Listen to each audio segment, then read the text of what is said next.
To my channel with a new blog. তো আজকে ছিল রাখি। তোমরা সবাই রাখির দিনটা কেমন কাটালে? আমার তো খুবই ভালো গেছে, কিন্তু সকালের দিকে আমার মনটা খুবই খারাপ ছিল। ভাবছিলাম হয়তো এবার রাখি কাউকে পড়াতে পারবো না, কিন্তু মানে সন্ধ্যের দিকে মনটা খুবই ভালো হয়েছিল যখন শুনলাম যে মানে আমার দাদুকে আর আমার ভাইকে আমি রাখি পড়াতে পারবো। এবার তোমরা ভাবতে পারো যে আমি দাদুকে কেন রাখি পড়াচ্ছি। আসল রিজন হচ্ছে যে আমার নিজের ভাই, সে এখন আমার কাছে নেই, আমার থেকে অনেকটাই দূরে আছে। সেই কারণে আমি দাদুকে আর আমার মামার ছেলে মানে আমার ভাইকে রাখি পড়ালাম। আর দাদুরও দিদি বোন সবাই আছে, কিন্তু আসল ব্যাপার হচ্ছে দাদুর কাছে নেই, তো সেই কারণেই আমি পড়ালাম। এটা বুঝতে হবে সবসময় খারাপের পরেও কিন্তু একটা ভালো সময় আসে। আচ্ছা ছাড়ো, তোমাদের সাথে গল্প করতে করতে দেখো এখানে আমার ভাইকে রাখি পরানো হয়ে গেছে। এবার পরাবো দাদুকে। আর কি বলবো, এই যে রাখির প্যাকেটটা, এটার সাথে মনে হয় আমাকে প্রায় 10 মিনিট ধরে যুদ্ধ করার পরে তবে এটা খুলতে পেরেছি। মানে এটা খোলাই যাচ্ছিল না, এদিকে খুলছি তো ওদিকে আটকে যাচ্ছে, ওদিকে খুলছি তো এদিকে আটকে যাচ্ছে। এত যুদ্ধ করার পর অবশেষে এটা খুলতে পেরেছি। এবার চলো দাদুকে ফটাফট এটা পরিয়ে নিই।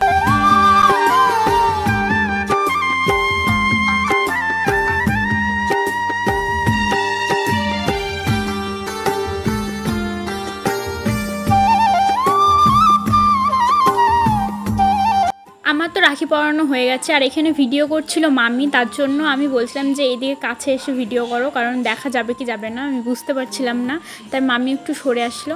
আর জানো, যখন থেকে মিষ্টির প্লেট ওর সামনে এনে রেখেছি তখন থেকে বলছে মিষ্টি খাবো মিষ্টি খাবো, বাট যখন দিলাম তখন একটুও খাইনি, মানে অল্প একটু খেয়েছিল, দিয়ে তারপর বলছে জল খাবো জল খাবো, দিয়ে ওই জন্য আমি জলটা দিলাম আর না দিয়ে। ভাইকে তো রাখি পরানো কমপ্লিট, এবার দাদুকে মিষ্টি আর জল দেবো।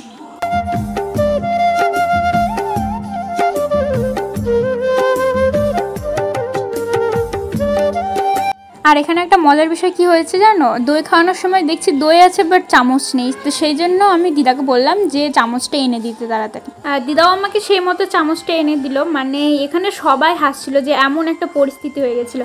আর সত্যি বলতে এই সব কিছু মানে আমি রেডি করেছিলাম, তো চামচটা আমি আনিনি, এটা আমারই দোষ ছিল, তো সেই কারণে আমি আরও বেশি হাসছিলাম। আর যখন আমি দাদুকে দই খাওয়াচ্ছিলাম তখন ভাই কীভাবে দেখছে দেখো, ও শুধু ভাবছে যে এটা কি হচ্ছে, এখানে কি চলছে, মানে ও তো তেমনভাবে কিছু বোঝে না, ওর বয়স মাত্র হয়তো 2 বছর, মানে 2 বছরও হয়নি। ভাই মিষ্টি না খেলেও দইটা একটু খেয়েছিল। আর আমি এখন ভয়েস ওভার দিচ্ছি, এখনও ও আমার কাছেই আছে, ওই জন্য হয়তো ওর আওয়াজটা তোমরা শুনতে পাচ্ছ। আমাকে বলছে কি, আচ্ছা ছাড়ো, দাদুকে এবার আমি প্রণাম করে নিলাম। আর জানো, যখন দাদু আমাকে মিষ্টি খাওয়াচ্ছিল তখন মানে ও বলছিল যে আমিও খাওয়াবো, এবার আমি তার জন্য একটু খেয়ে ওর হাতে দিলাম, আর ও আমাকে কিভাবে খাওয়াচ্ছে দেখো। সত্যি এখানে কিন্তু আমার খুবই ভালো লাগছিল। বল রাখিকে পড়িয়েছে তোকে? দাদা নাকি? কে রাখি পড়িয়েছে তোকে বল? আমি একটু ঘরে শুয়েছিলাম, আর একে দেখো আমাকে টেনে নিয়ে চলে এসছে বাইরে।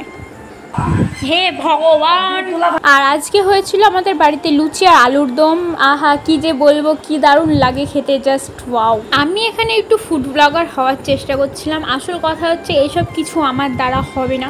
আর এখানে আমার মা ভিডিও কল করে দেখছিল সব কিছু। ভিডিওটা এই পর্যন্তই, ভালো লাগলে লাইক কমেন্ট করে দিও, আর হ্যাঁ চ্যানেলটিকে সাবস্ক্রাইব করতে ভুলো না।